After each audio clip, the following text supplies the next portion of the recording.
नमस्कार। मुद्दा तो है में आपका स्वागत है। मैं हूं आपके साथ ब्रजेश चौक से। आज मुद्दा है शक्ति प्रदर्शन, लेकिन बात करेंगे किसकी शक्ति में है दम। जी हां, दिग्विजय सिंह और कमलनाथ को लेकर आज मुख्यमंत्री शिवराज सिंह चौहान ने तंज कसा है। महापौर के चुनाव में कमलनाथ ने भी शक्ति प्रदर्शन किया और शिवराज जी ने भी शक्ति प्रदर्शन किया। शक्ति प्रदर्शन के दौरान एक दूसरे पर हमले भी किए गए। कमलनाथ ने जहां शिवराज सरकार की खामियां गिनाई तो शिवराज जी ने मिस्टर बंटा ढार की याद दिलाई और दिग्विजय सिंह के कार्यकाल के साथ साथ कमलनाथ के 15 माह के कार्यकाल को भी कोसा। कहा कि किस हालात में था भोपाल, किस हालात में था मध्य प्रदेश। कहते थे पैसा नहीं है, लेकिन अब देखिए हमने किस तरह से किया है विकास। लेकिन मेरा चेहरा देखिए, यानी मुकाबला कमलनाथ के 15 माह का और शिवराज जी के कार्यकाल का होगा। चेहरे विभा पटेल के हैं और मालती राय के, लेकिन क्या विभा पटेल के पास अपने पुराने कार्यकाल की कुछ उपलब्धियां हैं जो वो गिना पाएंगी, या मालती राय अपने पार्षद कार्यकाल की दम पर चुनाव जीत पाएंगी? जी नहीं। इस बार चेहरे होंगे शिवराज सिंह चौहान और सामने होंगे कमलनाथ सरकार के 15 माह के कार्यकाल। तो आइए इसी पर चर्चा करेंगे, लेकिन पहले देखिए हमारी एक खास रिपोर्ट।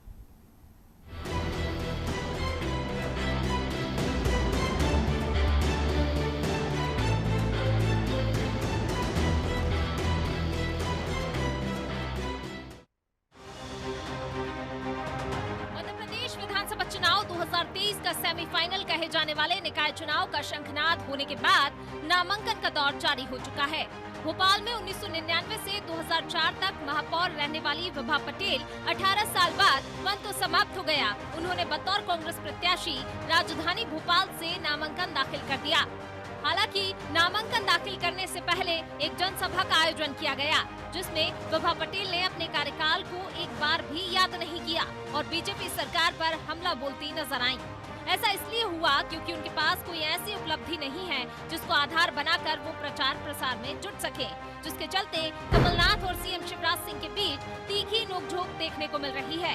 जनसभा में पीसीसी अध्यक्ष और पूर्व मुख्यमंत्री कमलनाथ ने सीएम शिवराज सिंह और बीजेपी पर जमकर हमला बोला। साथ ही सीएम शिवराज सिंह को नौटंकी करने वाला बताया कि ये कलाकारी में तो वो उस्ताद है।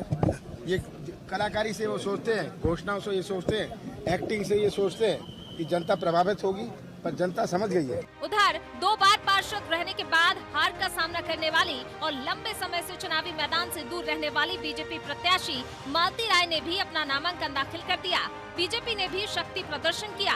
इस दौरान सीएम ने कमलनाथ, दिग्विजय सिंह पर हमला बोला ही साथ ही इशारों में मालती राय की जगह खुद के चेहरे पर वोट करने की अपील की। कांग्रेस ने भोपाल को कस्बा बना के रखा था। बताओ, कांग्रेस ने भोपाल का विकास किया था क्या? जोर से बताना। वो बंटा ढार अब भी कांग्रेस का पीछा नहीं छोड़ रहा है और फिर बंटा ढार करेगा। भाई, मध्य प्रदेश का किया, भोपाल का किया, तबाह और बर्बाद किया भोपाल। कांग्रेस ने तो कचरे के ढेर छोड़े थे, कचरे के ढेर। भानपुर खंती उनको सुंदर पार्क अगर बना के दिया तो भारतीय जनता पार्टी ने दिया। बोलो दिया कि नहीं? वो कचरे के ढेर छोड़ते थे, जब गिद्ध ढूंढते थे। अरे इनकी 19 महीना सरकार आ गई थी तो लूट हो लिया। भोपाल वालों ऐसा मास्टर प्लान ला रहे थे कि भोपाल तबाह हो जाता। चील कौओं की तरह नोचे दे रहे थे भोपाल को। वो तो कर्फ्यू वाली मैया की कृपा हो गई, फिर से अपन आ गए। तो उनके इरादे पूरे ही नहीं हुए। हम बेहतर मास्टर प्लान लेके आएंगे। विभा पटेल के पास कोई खास उपलब्धि नहीं है और मालती राय इतना बड़ा चेहरा नहीं है जिससे कि वोट मिल सके, जिसके चलते कमलनाथ और सीएम शिवराज सिंह आमने सामने आ चुके हैं। बहरहाल किसके शक्ति प्रदर्शन में कितना दम है ये तो वक्त के साथ पता चल जाएगा, लेकिन फिलहाल दोनों ही दल एक दूसरे पर सवालों के बाढ़ दागकर जीत की राह आसान करने की कोशिश में जुटे हैं। ब्यूरो रिपोर्ट, अनादि टीवी।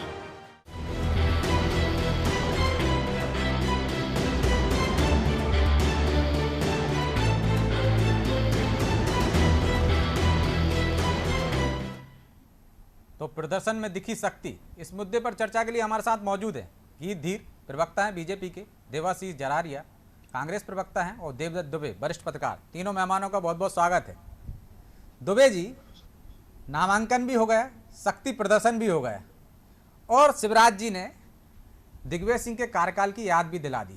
बोले बंटाधार था मध्य प्रदेश, और कैसे हालात में कांग्रेस छोड़ के गई थी, कचड़े के ढेर। उन्होंने खंती की याद दिलाई, उन्होंने विकास के मुद्दे पर वोट मांगे। तो क्या चेहरे भले ही अलग हों, विभा पटेल हों या मालती राय हों, चुनाव विकास पर, शिवराज जी के चेहरे पर और कमलनाथ के 15 माह के कार्यकाल पर ही लड़ा जाएगा? देखिए, जब दो राजनीतिक प्रतिद्वंदी आमने सामने होते हैं तो इनके जो रणनीतिकार हैं वो एक कमजोर कड़ी तलाशते हैं, और सामने वाले की कमजोर कड़ी और अपनी उपलब्धि क्या हो सकती है। अब चाहे वो प्रत्याशी के रूप में मिले, चाहे प्रादेशिक नेतृत्व के रूप में, चाहे किसी मुद्दे के रूप में, तो ये सब तलाशे जाते हैं। कांग्रेस ने जहां बेहतर प्रत्याशी दिए हैं तो उसने पहले घोषित कर दिए, एक बढ़त बनाई थी कांग्रेस ने। तो अब भाजपा तो चुनाव जीतने की एक तरह से मशीन बन चुकी है। उसको तो चुनाव जीतना या ना जीतना, पंचायत से लेके पार्लियामेंट तक।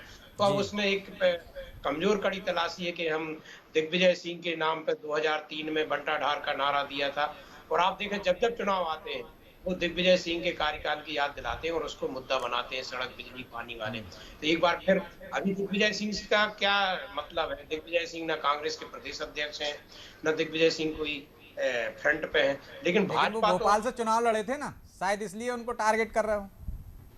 हाँ, ये कारण हो सकता है, लेकिन वो 4.5 लाख वोटों से हारे थे, तो उनको आप कहाँ मुकाबले में? असली मुकाबला तो कमलनाथ से है।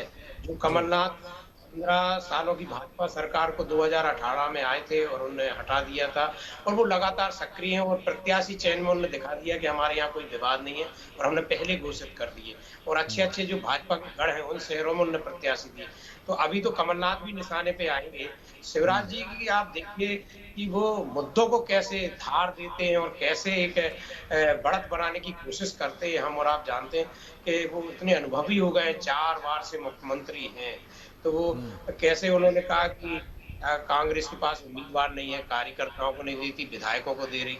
जबकि यदि राष्ट्रीय नेतृत्व तो गाइडलाइन तय नहीं करता तो कृष्णा गौर विधायक भोपाल में प्रत्याशी होती भाजपा की, और मैदुला इंदौर में प्रत्याशी होती। लेकिन ये भाजपा है, ये संगठन और के दम पर जो चुनाव लड़ना जानती है, वो कार्यकर्ताओं को भी चुनाव जिताती है। तो अब देखना, ये मुख्य मुकाबला तो कांग्रेस के प्रत्याशियों और भाजपा के संगठन की दम पर है। ये मुकाबला बूथ विस्तारक जो योजना की बूथ पे जो भाजपा मजबूत है, जो कहती है कि कमल का चिन्ह हमारा प्रत्याशी है, उसके बीच ये मुकाबला है। और ये चौकसी जी, आप हम चर्चा कर रहे हैं और ये बिल्कुल सही है कि दोनों दल ये मान चुके हैं, ये सेमीफाइनल है 2023 के लिए। यही कारण है कि दोनों दल अपने अस्त्र शस्त्र पूरे इसी में आजमा लेना चाहते हैं, क्योंकि मुकाबला 2023 में भी दिग्विजय कमलनाथ वर्सेस शिवराज बीडी शर्मा जो भी होना है, या भाजपा से होना है, यही मुकाबला होना है। कांग्रेस में कोई परिवर्तन नहीं होना है। ये जोड़ी है जो यही चुनाव कराएगी। तो वो अभी से उसको मोथरा करने में जुट गए हैं कि इसको नगर निगम चुनाव में इतना मोथरा कर दिया जाए कि 23 में इसकी पैनी धार न बचे। लेकिन आप जानते हैं कि मध्य प्रदेश की राजनीति 2 दलीय है। यदि भाजपा से नाराज होंगे लोग तो कहाँ जाएंगे? कांग्रेस के पास ही जाएंगे। और कांग्रेस भी इस बार जो प्रतिशोध की ज्वाला में जल रही है, जो उसकी सरकार 1.5 साल बाद गिराई गई है, उसी में ये सक्रियता है। और कांग्रेस ऐसी एकजुटता पहले हमने आपने कभी नहीं देखी जैसी इस बार दिखा रही है। एकजुटता, अब बाकी गुट बचे भी नहीं है। जरारिया जी, लेकिन आपका मुकाबला एक ऐसे दल से है जो चुनाव जीतने वाली मशीन बन चुकी है, और आपके पास ऐसी कोई उपलब्धियां नहीं है। यदि चेहरा आपका पहले आपने घोषित कर दिया, अच्छी बात है, लेकिन मुकाबला आपका शिवराज जी से, उनके संगठन से है। तो क्यों आपको वोट देंगे लोग? क्या इसलिए कि जो आप वादे कर रहे हैं कि हम पानी का टैक्स आधा कर देंगे, संपत्ति कर आधा कर देंगे, लोक लुभावन वादे रहेंगे, या कुछ उपलब्धियां भी रहेंगी? विभा पटेल के कार्यकाल की उपलब्धियां तो अब तक लोग भूल चुके होंगे, कुछ गिनाने को है नहीं, और गिना भी नहीं रहे हो आप लोग।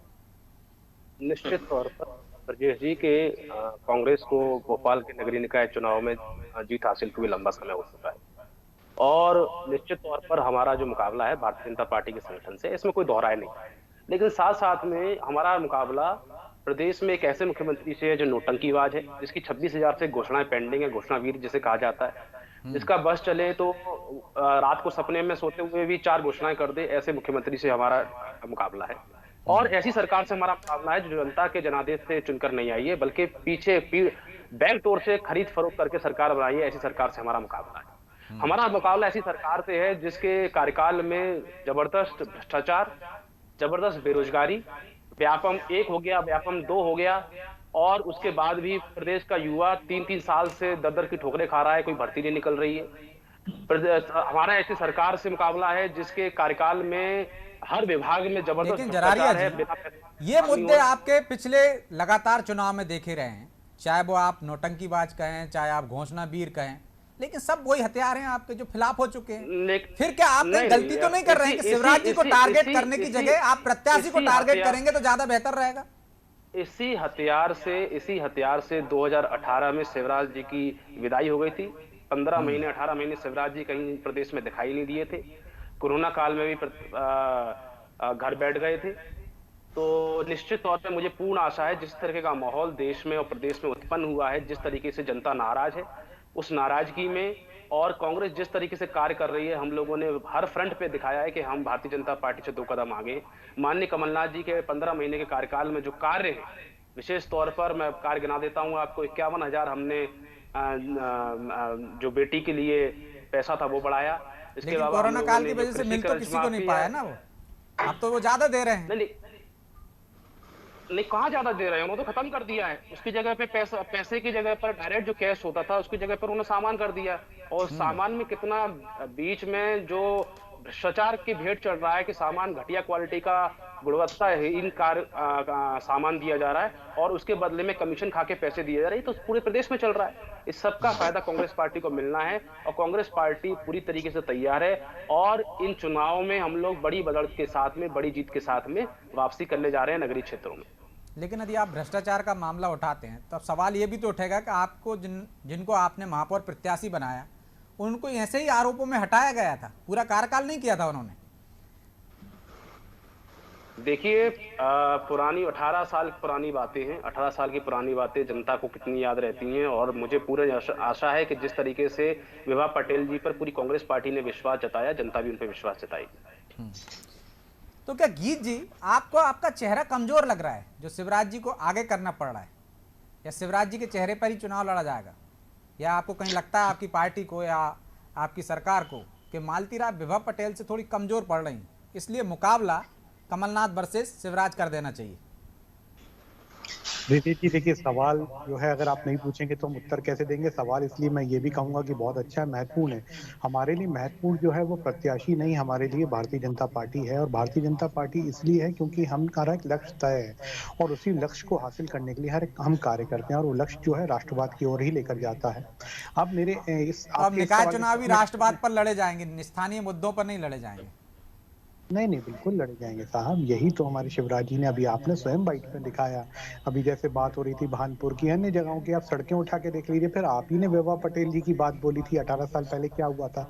अब ये लोग आरोप तो लगा रहे हैं, लेकिन पुरी जी, ये वही पुरी जी की मैं बात कर रहा हूँ जो भांजे हैं आपके कमलनाथ साहब के, उनके ऊपर क्या आरोप लगे थे सब जानते हैं। मेरे आदरणीय मित्र कांग्रेस के ये भूल जाते हैं कि जिनके खुद के घर शीशे के हों, दूसरों पे पत्थर नहीं मारना चाहिए। वो भी झूठ की बातें बता रहे हैं। देखिए, झूठ की बात इन्होंने कैसे बताई, अल्पमत की सरकार चला रहे थे साहब। हमने तो फ्लो टेस्ट की बात बोली थी, कहाँ आप खरीद पर हो, वही आपके कमलनाथ जी नहीं बता पाए, आपके दिग्विजय सिंह जी नहीं बता पाए। हम तो ये बोलते हैं वो झूठे हैं, क्लियर बोल रहा हूँ मैं, नहीं तो अगर सच्चे हैं तो प्रमाण लेके आए। आपसे भी मेरा आग्रह है, प्रमाण इकट्ठा कर लें। दूसरी बात, आप सब लोग आदरणीय है मेरे लिए, क्योंकि देखिए राजनीतिक क्षेत्र में हम लोग सब कार्य करते हैं, लेकिन झूठ और जनता की सेवा के बीच में जब हम आते हैं तो जनता सब कुछ याद रखती है। जनता मूर्ख नहीं है जो आप बोल रहे हैं 18 साल हो गए हैं, जनता बिल्कुल मूर्ख नहीं है। तभी तो देखिए सब तरफ से कांग्रेस का सूखा साफ हो रहा है, ना कि मध्य प्रदेश में अनेकों जगहों से आप देख लीजिए। फिर भी जब बात आती है विकास की, तो अभी आपने घोषणाओं की बात बोली थी, अन्य बात पे बोली थी, तो आप इसमें घोषणा की जब बात करते हैं तो साहब हमारी कितनी घोषणाएं पेंडिंग है, आप बता दीजिए जरा सूचनाबद्ध तरीके से। क्योंकि मेरे पास में आगे आओ लाभ पाओ करके मध्य प्रदेश शासन की एक किताब है, ये हमने बीजेपी ने नहीं छापी है, ये शासन ने छापी है, जो आपके समय में भी जब आपकी 15 महीने की सरकार थी तो रही होगी। योजनाएं पूरी लागू हो चुकी हैं, कुछ योजनाएं हो सकती हैं 1000-2000 योजनाओं की बात नहीं कर रहा, कुछ योजनाएं हो सकती हैं क्योंकि सरकार की योजनाओं की क्यों बात कर रहे हैं? हम बात करें कि भोपाल के हालात क्या हैं, भोपाल की सड़कों के क्या हालात हैं, भोपाल में पानी नहीं मिल रहा है, पानी, बिजली और जो मूल समस्याएं हैं जो भोपाल वासियों की, उन मुद्दों पर चुनाव लड़ना चाहिए, या जो पूरे प्रदेश में आप विकास की जो गाथा गा रहे हैं उस पर लड़ना चाहिए। भोपाल का कोई एक मॉडल पेश करना चाहिए ना। जी, बिजली, पानी और सड़क की तो आप जो है बात ही ना करें, क्योंकि ये तो हमने समस्याएं गायब कर दी हैं। आप मध्य प्रदेश में कहीं से भी चले जाएं, मैं भी स्वयं आपके चैनल पे 8 दिनों से पिछली बार डिबेट पे नहीं आ रहा था, क्योंकि मैं बाय रोड मुंबई होके आया हूं। वहां कांग्रेस की सरकार है शिवसेना के साथ में मिली जुली। आप जो सड़क पार करते हैं, यहाँ से बॉर्डर लगता है, तो समझ में आ जाता है। पानी की आप तो बातें आप अच्छी बना के नहीं गए होंगे ना, इससे पहले तो आपकी सरकार थी वहां पे, तो ऐसी क्यों बनाई आपने कि 5 साल भी नहीं हुए और खुदने लगी वहां पे। इसमें भी जो है योजना रहती है कि जिसने बनाई है टेंडर रहता है, लेकिन जब संचालित कौन कर रहा है। हमारे टाइम की भी मैं टोल टैक्स की पर्चियां बता दूंगा और अभी की भी बता दूंगा, कोई दिक्कत नहीं। लेकिन मैं आपको अंतर बता रहा हूँ। राजस्थान की बात बताइए, राजस्थान में भी हमारी सरकार नहीं है। छत्तीसगढ़ की बात बताइए साहब, बिजली वहां पर क्या आ रही, कोयले के लिए राजस्थान और छत्तीसगढ़ आपस में लड़ रहे हैं और केंद्र के तो ऊपर। भोपाल में भी आ जाइए, अरेरा कॉलोनी से बाहर निकल जाइए, आप मिसरौद रोड पे घूम लीजिए, आप जरा पुराने शहर में घूम लीजिए, गड्ढे मिल जाएंगे आपको बहुत सारे। और उन गड्ढों की पोल तो आपकी सरकार ने खोली, खुद मुख्यमंत्री ने सीपीओ को भंग किया क्योंकि गड्ढे नहीं भर पा रहे थे आप। मैं स्वयं सेंटर प्लेस में रहता हूं, भोपाल की दोनों तरफ, ओल्ड भोपाल, न्यू भोपाल, श्यामला पे रहता हूं। मुख्यमंत्री निवास के बगल वाला ही निवास है मेरा, तो दोनों तरफ मैं ध्यान रख रहा हूं। और दोनों तरफ ऐसा कहीं भी नहीं है। आप दिखा दीजिए, कहीं ऐसा हुआ भी होगा तो पैच वर्क करके तुरंत उसको ठीक किया जाता है, कोई एक्सीडेंट ना हो जाए। अगर ऐसा कुछ हो तो आप तुरंत मुझे फोटो भेज दें, मैं तुरंत करवा दूंगा, मैं आपको आश्वासन देता हूँ। और जनता भी क्योंकि चैनल देख रही है, तो मैं चैनल के माध्यम से जनता को भी बोलना चाहता हूँ, अगर ऐसा कुछ हो तो जरूर जो है सूचना दें, क्योंकि अगर ऐसा है तो हम तो जनता के लिए कार्य करने के लिए और योजनाओं का जो लाभ है वो जनता तक के पहुंच जाए, इसी के लिए हम जीते हैं, ये कहना भी गलत नहीं है। जहां तक की बात आती है शिवराज जी की और चेहरे की, तो चेहरा मैंने आपको जैसे कि बताया था, हमारे लिए कार्य बहुत महत्वपूर्ण है, क्योंकि कार्य जनता के लिए किया जाता है, जनता के हितों को ध्यान में रखते हुए किया जाता है। गांधी जो परिवारवाद के खिलाफ थे, उनका सरनेम चुराने वाले क्या जनता का विकास करेंगे। ये लोग तो केवल राम राम जपना, पराया माल अपना पे काम करते हैं। तभी तो देखिए इनके जीतू पटवारी जी की क्या हालत हो रही है। आज उनको जो है दिग्विजय सिंह जी के बड़े करीबी माने जाते थे, मगर वहां से भी पुत्र मोह के कारण संरक्षण नहीं मिल रहा और कमलनाथ जी ने तो निगलेक्ट कर दिया। फिर कितने खेमे बटे हुए थे, खेमों से तो बाहर निकले तब तो जनता के विकास की बात करेंगे। लेकिन आप बीजेपी में बताइए, कभी आपने कोई खेमा सुना कि मैं मुख्यमंत्री बनना चाहता हूँ? कभी नहीं सुना होगा। ना कैलाश जी ने बोला, ना ज्योति आदित्य जी ने बोला, ना और हमारे अन्य नेताओं ने बोला। तो कोई उधर भी नहीं है ना, उधर भी किसने बोला है? ठीक है, जवाब लेंगे देवाशीष जी से। दुबे जी, लेकिन क्या कहीं कांग्रेस गलती नहीं कर रही जो शिवराज जी को टारगेट कर रही है? शिवराज जी को टारगेट तो वो पहले से लगातार करती आ रही है, हर बार मात खाती है, इस बार भी क्या वही गलती कर रही है? या उसको अपने चेहरा आगे रखना चाहिए, अपने महापौर को टारगेट करना चाहिए जो उनका उम्मीदवार है, और एक मॉडल रखना चाहिए कि हम कैसा भोपाल देंगे? बिल्कुल चौकसी जी, आप सही कह रहे हैं। हर चुनाव के मुद्दे अलग होते हैं। राष्ट्रीय मुद्दे पर राष्ट्रीय नेतृत्व और राष्ट्रीय अंतर्राष्ट्रीय समस्याएं, प्रादेशिक मुद्दों प्रदेश के नेता, प्रदेश के मुद्दे। अभी तो स्थानीय स्तर के नेता और स्थानीय स्तर की समस्याएं, जो महापौर का प्रत्याशी, पार्षद का प्रत्याशी है, और नाली की, नल की जो समस्याएं हैं, छोटी छोटी सड़क की, ये उठाना चाहिए। अभी इसी पे चुनाव होता है। लेकिन यही तो है कि भाजपा जो ग्राउंड तैयार करती है, कांग्रेस उसमें खेलने चली जाती है कई बार। अभी तो जो आपका बेहतर प्रत्याशी तुलनात्मक है कि आपका विभा पटेल एक जाना पहचाना भोपाल में नाम है, और जो भाजपा ने दिया वो 2 बार पार्षद का चुनाव हार गए, तो इसी पे तुलनात्मक अध्ययन करके वो दे सकते थे। लेकिन वो शिवराज को टारगेट करेंगे जो 4 बार के मुख्यमंत्री हैं। बात ये भी है कि शिवराज ने खुद आमंत्रित किया है कांग्रेस को इस मैदान में, दिग्विजय और कमलनाथ को घेर के। ये कांग्रेस को समझना है कि वो कौन से मैदान पे जाए, उसको अपने निजी घरेलू मैदान में खेलना है कि भाजपा द्वारा बनाए हुए मैदान में, क्योंकि हर चुनाव के मुद्दे अलग होते हैं, चेहरे अलग होते हैं, और मतदाता की मानसिकता भी अलग अलग होती है। आप देखें कि आजकल सिलेक्टिव वोटर हो गया है, वो लोकसभा में अलग देता है। आप 2018 में बीजेपी सत्ता से बाहर हुई थी, लेकिन 6 महीने बाद देखा 3 राज्यों से बाहर हो गई थी, राजस्थान से भी हमने देखा, छत्तीसगढ़ से भी, मध्य प्रदेश से, लेकिन लोकसभा में कांग्रेस को उतना बहुमत नहीं मिला था तीनों राज्यों में। बिल्कुल, ये मतदाता बहुत सिलेक्टिव हो गया कि वो जानता है, बहुत जागरूकता आ गई। अपना लोकतंत्र 73 साल हो गए मतदान करते हुए, बहुत मजबूत हो गए। आज आप जो बात हम और आप कर रहे हैं, तो गांव में कहीं बैठा है कोई जो गांव का आदमी होगा, तो वो जो चैनल देख रहा होगा वो भी कहेगा कि हाँ, इसका मतलब ये है, आप ये कहना चाह रहे हैं। ये जो बयान देते हैं ना, उसका मतलब भी वो बता देता है कि ये इसका कहने के पहले ऐसा। तो आपको तो अब, लेकिन वो तो कह रहे हैं, देवाशीष जी भी कह रहे हैं कि इसी हथियार से हमने 2018 में अधमरा कर दिया था, एक तरह से हम मान लें, पूरी तरह से ना मार पाए, तो अब उसी हथियार की धार तेज करके नगरीय निकाय चुनाव में उतरे हैं। हो सकता है वो चेक करना चाहते हो कि 2023 में ये काम करेगा कि नहीं, ब्रह्मास्त्र बनेगा कि नहीं बनेगा। नहीं, ये जब प्रदेश के चुनाव होंगे 2023 में तब आप उपयोग करिए। अभी तो आपको स्थानीय स्तर पर लड़ना पड़े। खैर, पार्टियों की अपनी अपनी रणनीति होती है कि सभाएं करने तो आखिर शिवराज जाएंगे, थोड़ी बहुत तो उनकी छवि को खुरदरा किया जाए, जिससे वो जो कह रहे हैं उसको सुनने के पहले मतदाता को सोचे। अभी बहुत इसमें चौकसी जी आपने देखा होगा कि महापौर के चुनाव में टिकट डिक्लेयर करने में दोनों दलों को कितनी देर हुई, आज कल तक हुए। और अभी पार्षद, जब कल आज लास्ट डेट है कल, अभी तक पार्षदों की सूची नहीं आई अधिकांश शहरों में। बेचारा वो कार्यकर्ता जो इनके लिए जिंदाबाद मुर्दाबाद करता है, जो देवतुल्य कार्य करता है, जो संघर्षशील कार्य करता है, या यदि कांग्रेस का कहें तो जो 15-20 सालों से लड़ रहा है, वो अभी दर दर की ठोकरें काट रहा है, नेताओं के चक्कर काट रहा है, पार्टी कार्यालयों में दस्तक दे रहा है, लेकिन अभी तक इनकी सूची जारी नहीं हो पाई पार्षदों की, दोनों ही दलों की। तो उसको हम ऐसे भी देख सकते हैं ना दुबे जी, कि वाकई में सेमीफाइनल मान रहे हैं दोनों दल और हर कदम फूक फूक के रख रहे हैं, कहीं कोई कसर नहीं छोड़ना चाहते, शायद इस वजह से देरी हो रही हो।